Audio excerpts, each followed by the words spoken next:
ज्ञान दर्पण with Ramesh Mishra channel में आप सभी दर्शकों का हार्दिक स्वागत है। आज हम जन्म कुंडली के विश्लेषण के विषय में 11वें भाव के विषय में कुछ जानकारी देने वाले हैं। आपके सामने एक कुंडली का प्रारूप है और कुंडली के प्रारूप में आप देख रहे हैं कि 12 घर बने होते हैं। तो ये जो 12 घर होते हैं तो इन्हीं को भाव कहते हैं, इन्हीं को घर कहते हैं। ये हमने लिख दिया है कि भाव कितने 12 और कुंडल राशियां कितनी होती हैं 12 और ग्रह कितने होते हैं 9।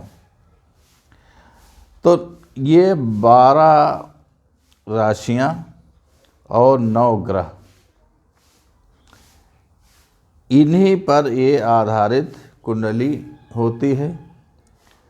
तो आपके सामने ये कुंडली का जो प्रारूप है आप इसमें देख रहे हैं, जो लाल रंग से लिखा 1 2 3 4 5 6 7 8 9 10 11 12। ये अंक जो है ये राशियों को प्रसारित करते हैं, राशियों को प्रदर्शित करते हैं। इनसे राशियों का आकलन किया जाता है। जैसे 1 नंबर लिखा है तो 1 नंबर मेष राशि हुई, 2 नंबर वृष राशि हुई। तो ये अंक जो है राशियों का आकलन कराते हैं कि ये इस नंबर ये की राशि यहाँ पर है। जैसे 7 नंबर लिखा है तो यहाँ पर तुला राशि है। क्योंकि राशि का पूरा शब्द नहीं लिखा जाता है, गिनती लिखी जाती है और ये राशियों के जो क्रमांक हैं हमेशा वही रहते हैं, ये बदलते नहीं हैं। और ये जो आप देख रहे हैं ये जो भाव है खाना, जिसको हम घर कहते हैं, फर्स्ट हाउस, ये फर्स्ट हाउस ही रहेगा, ये बदलेगा नहीं। ये द्वितीय हाउस रहेगा, ये तृतीय हाउस रहेगा, चौथा भाव, पांचवा भाव, छठा भाव, ये भाव भी नहीं बदलते हैं।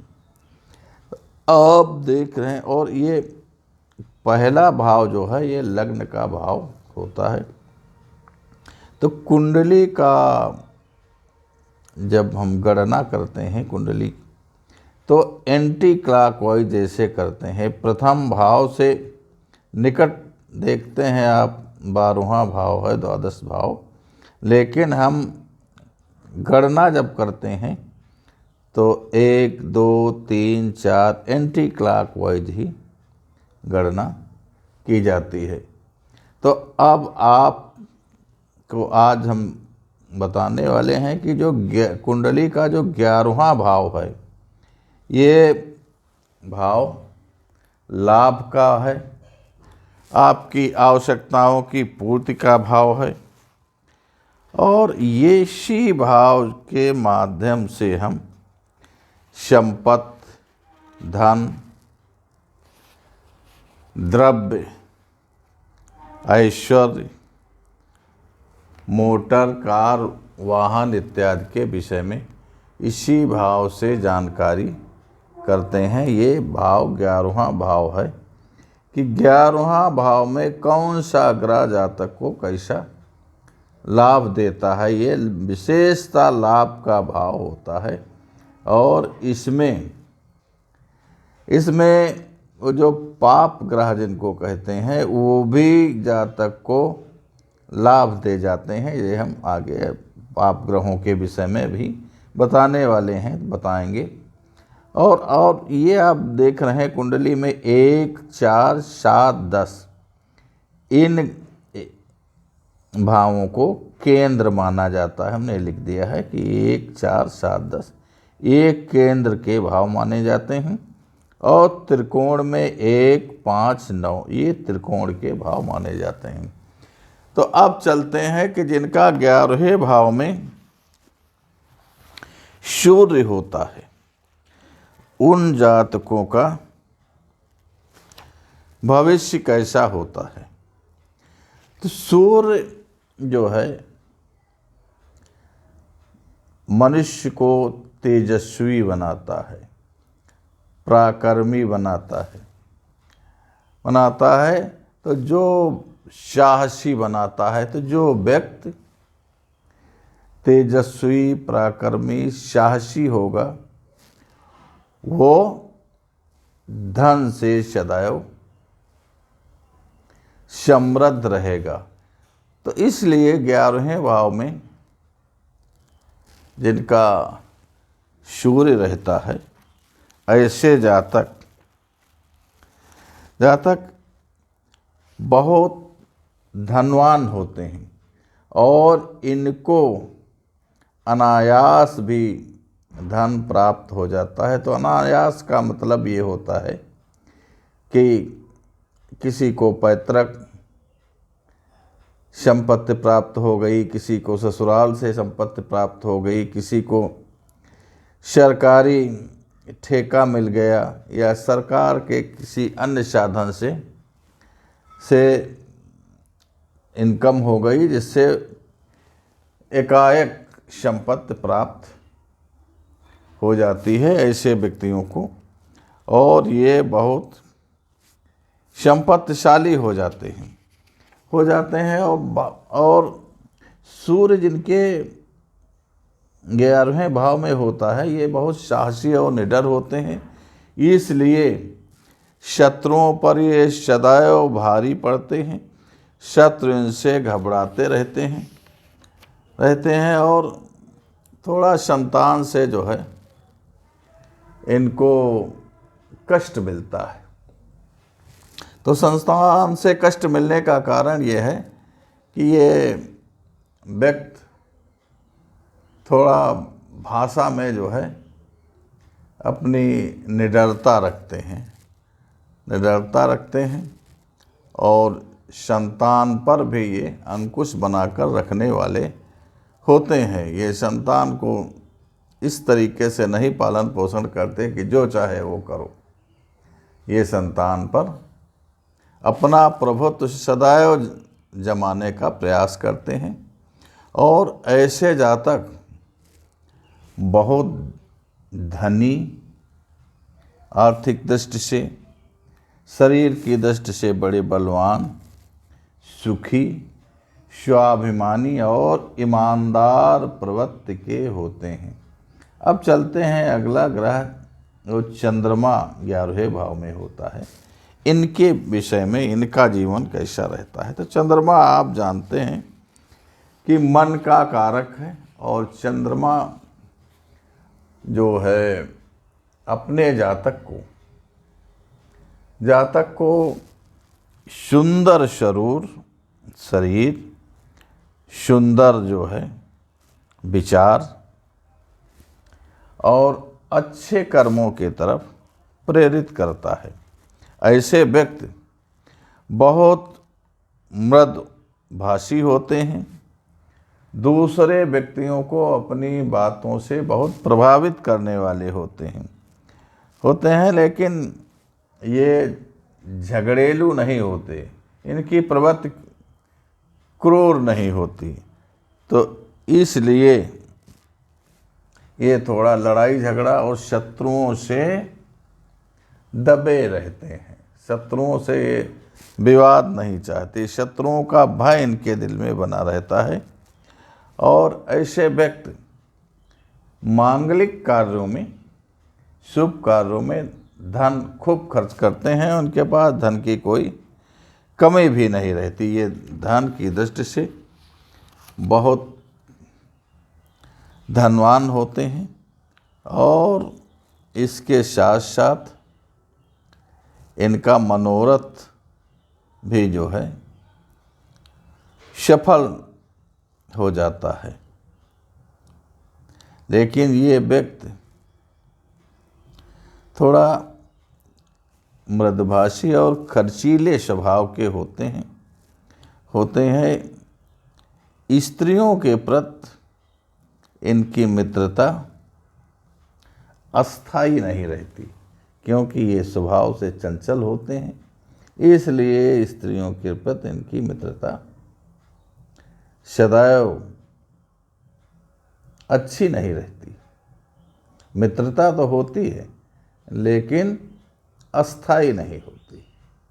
आप चलते हैं जिनके 11वें भाव में मंगल होता है। मंगल पाप ग्रह है लेकिन अपने जातक को तेजस्वी बनाता है, साहसी बनाता है। तो मंगल जिनके 11वें भाव में होता है, ये व्यक्ति अपने साहस के द्वारा जिस कार्य को भी करते हैं वो उस कार्य को बड़ी अच्छे तरीके से संपन्न करने वाले होते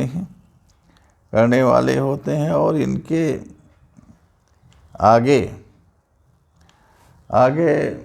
कोई विपक्षी इन पर विजय नहीं पा सकता। क्यों? ये बड़े तेजस्वी और तेजवान तथा क्रोधी साहसी टाइप के व्यक्ति होते हैं।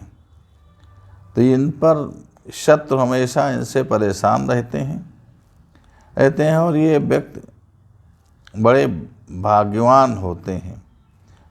ये व्यापार में अच्छा धन प्राप्त कर लेते हैं और बहुत सरकारी विभागों में ठेकेदारी इत्यादि पर इनका बड़ा वर्चस्व रहता है। ये न्यायप्रिय होते हुए बहुत साहसी प्रवृत्ति के होते हैं लेकिन झगड़ेलू क्रोधी बहुत होते हैं और इसके साथ साथ कुछ धैर्यवान भी होते हैं। अपने धैर्य के कारण इनका कार्य सफल हो जाता है और समाज में प्रतिष्ठा के साथ धन भी प्राप्त कर लेते हैं। अगला ग्रह बुध ग्रह जिनके 11वें भाव में होता है। बुध जो है बुद्धि का कारक होता है और बुध ग्रह का स्वभाव है कि जिस ग्रह के साथ है उसी के अनुरूप कार्य करने लगता है। ये बुद्धि को प्रभावित करने वाला ग्रह होता है। लेकिन जिनका 11वें भाव में केवल अकेला बुध ग्रह पड़ा होता है तो ये बुद्धि से व्यक्ति को बहुत मजबूत कर देता है, बड़ी सुंदर बुद्धि प्रदान करने में सहायता करता है। इसके कारण जो जातक बुद्धिमान होगा तो धन, वैभव, संपत्ति ये सब उसके पीछे पीछे चलने वाले हो जाते हैं। तो ऐसा व्यक्ति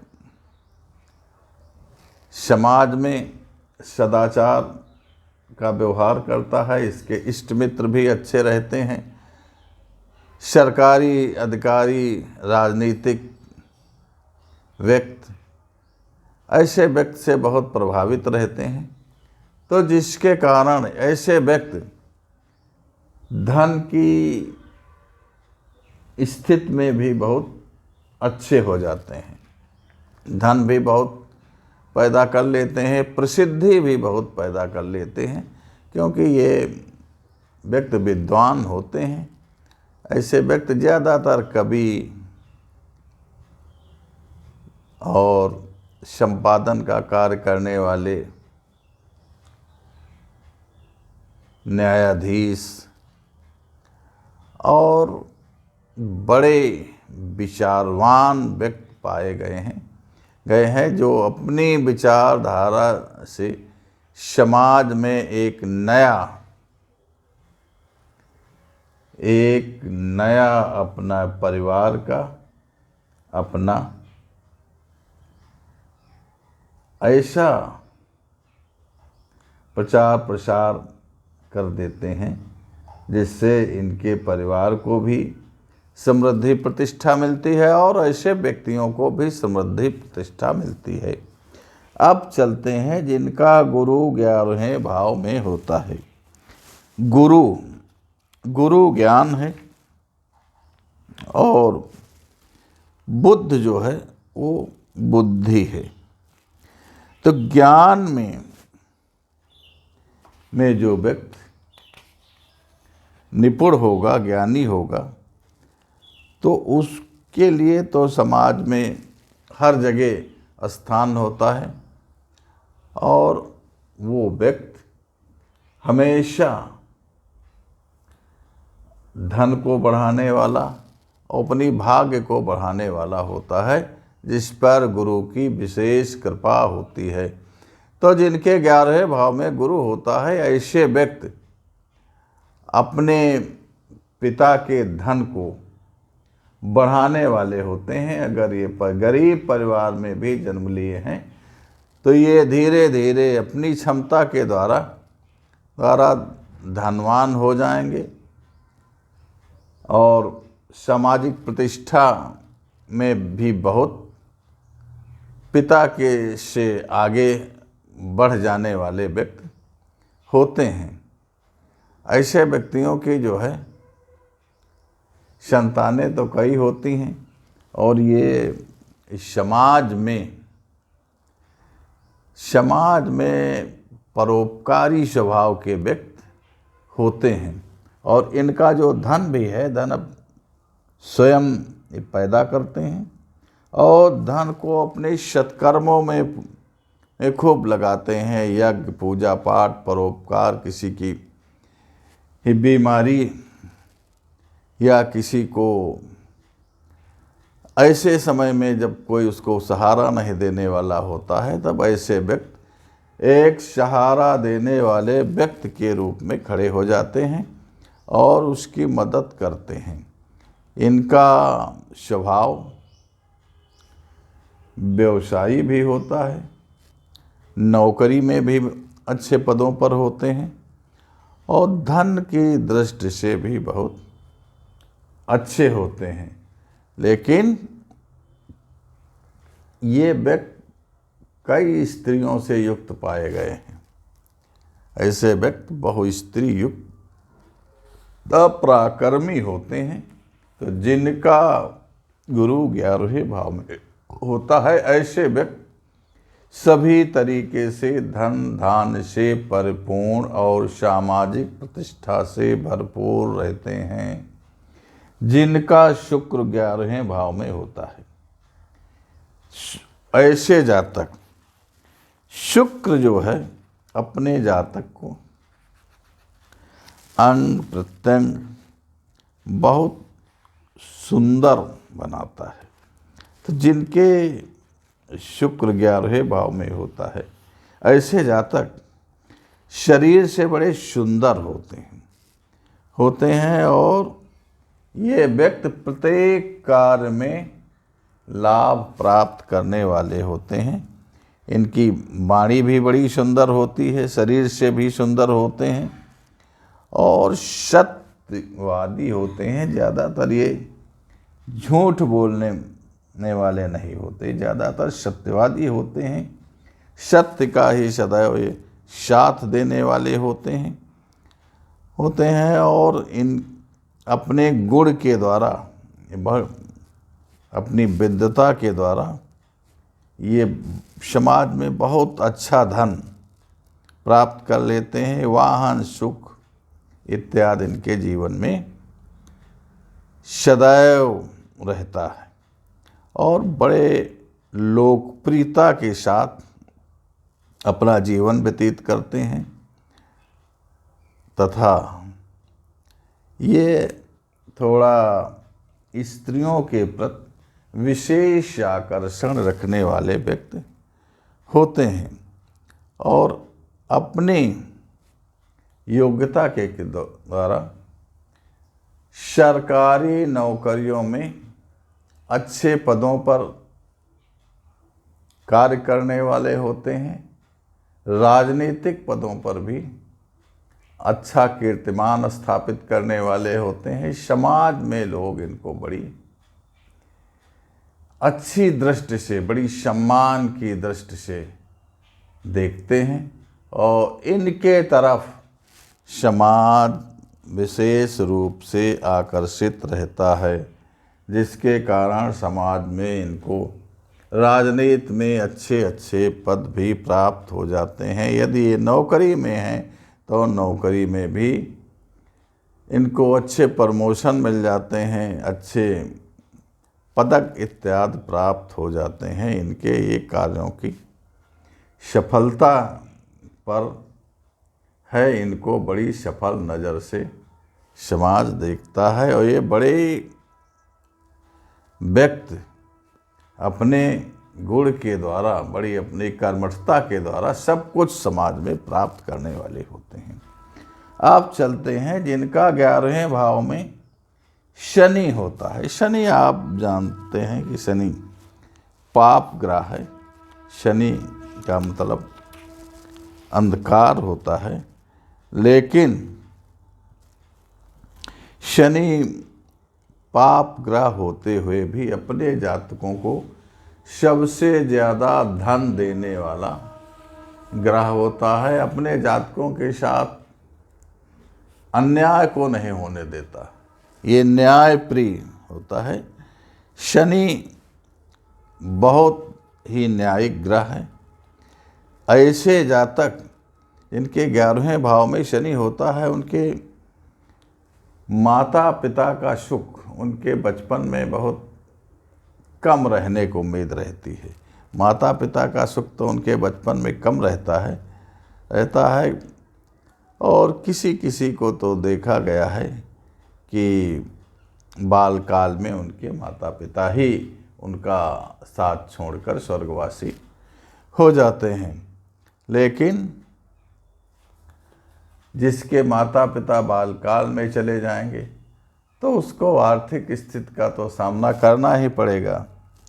जो धन दौलत होता है वो परिवार समाज के लोग उस पर अपनी नज़र लगाए रखते हैं। लोलुपता के बस उनका धन नष्ट ही करने में परिवार और समाज लगा रहता है।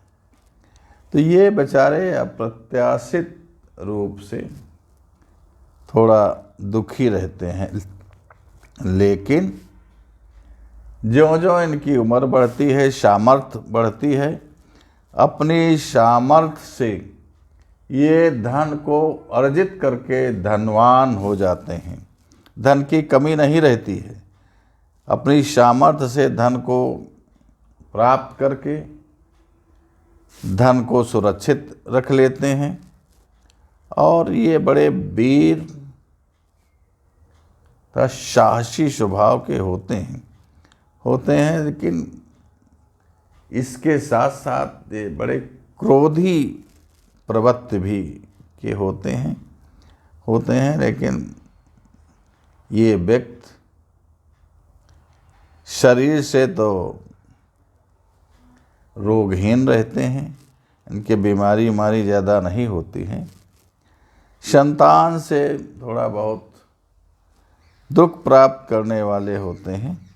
लेकिन ये व्यक्ति बड़े विद्वान और अपने गुरुजनों का सम्मान करने वाले होते हैं। बहुत अपने बदौलत, अपनी ताकत के बदौलत, अपनी शिक्षा दीक्षा के बदौलत, अपने पराक्रम के बदौलत ये धनवान बनते हैं और धन को संचित करने में कोई कमी नहीं रखते। जिनका राहु 11वें भाव में होता है। राहु एक पाप ग्रह है, लेकिन 11वें भाव में पाप ग्रह भी मनुष्य को अच्छे फल देने वाले हो जाते हैं। तो 11वें भाव में जिनका राहु होता है तो कुछ व्यक्ति नीच कार्य में प्रवृत्त होने लगते हैं। लेकिन निम्न कार्यों को करके भी ये लोगों से धन संचित कर लेते हैं। इनका कार्य भी भले निम्न प्रवृत्ति का हो, समाज में जिस कार्य को विशेष इज्जत सम्मान न मिलता हो, लेकिन ये उस कार्य को कर करके धन को खूब प्राप्त कर लेते हैं। और ऐसे व्यक्ति ज़्यादातर कुकर्मी धूर्त व्यक्तियों से मित्रता रखने वाले होते हैं। इनकी मति जो है थोड़ा मंद होती है और ये इधर उधर भ्रमणशील स्वभाव के होते हैं, लेकिन इतने परिश्रमी होते हैं कि अपने परिश्रम के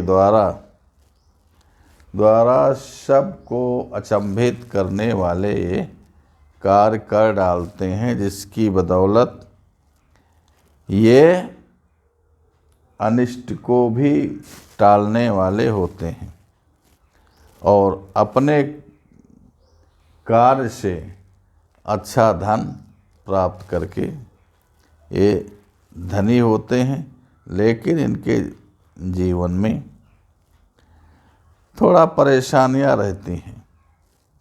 परेशानियां ये रहती हैं कि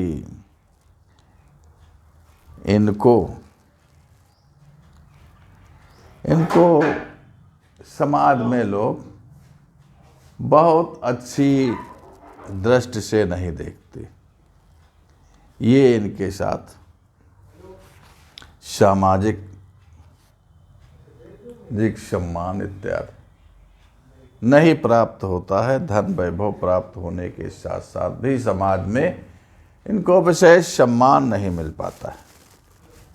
अब चलते हैं जिनका केतु 11वें भाव में होता है। केतु भी पाप ग्रह होने के साथ साथ, लेकिन जिन केतु उतना जातकों को धन देता है कि जिसमें जातकों का परिवार सुखी और संपन्न रहे। तो ये केतु जब ये लाभ के भाव में आता है 11वें भाव में तो अपने जातक को सभी प्रकार से ये सुख प्रदान करता है, सभी तरीके के सुख प्रदान करता है। और ऐसे व्यक्ति जब कार्य करते हैं तो कार्य में सफलता प्राप्त करते हैं, कार्य जिसके कारण इनको अच्छा धन प्राप्त होता है। और ये शिक्षा प्राप्त करते हैं तो शिक्षा में भी ये विद्वान होते हैं, अच्छी शिक्षा प्राप्त कर लेते हैं और ये अच्छे गुणों से युक्त होकर बड़े तेजस्वी और बुद्धिमान होते हैं। लेकिन इनकी संतानें जो हैं इनके अनुरूप नहीं चलती, इसलिए संतान से थोड़ा दुखी रहते हैं और ये समाज में अपने द्वारा भाग्य को बनाने वाले होते हैं, धन को बनाने वाले होते हैं और समाज में प्रतिष्ठा को स्थापित करने वाले होते हैं। पुत्रों से थोड़ा तालमेल अच्छा न होने के कारण पुत्रों से ये दुख महसूस करते हैं। तो आपको हमने कुंडली के 11वें भाव में सभी ग्रह और राशियों से संबंधित उपस्थित के बारे में जानकारी दी। अगर आपको हमारी जानकारी अच्छी लगी तो आप हमारे चैनल पर नए हैं तो चैनल को सब्सक्राइब कीजिए, लाइक कीजिए और अपने साथियों में शेयर कीजिए अगर आपको कुंडली के विषय में कोई जानकारी प्राप्त करना है, कोई विश्लेषण कराना है, तो आप हमारे डिस्क्रिप्शन में दिए हुए नंबर पर संपर्क करके आप प्राप्त कर सकते हैं। धन्यवाद।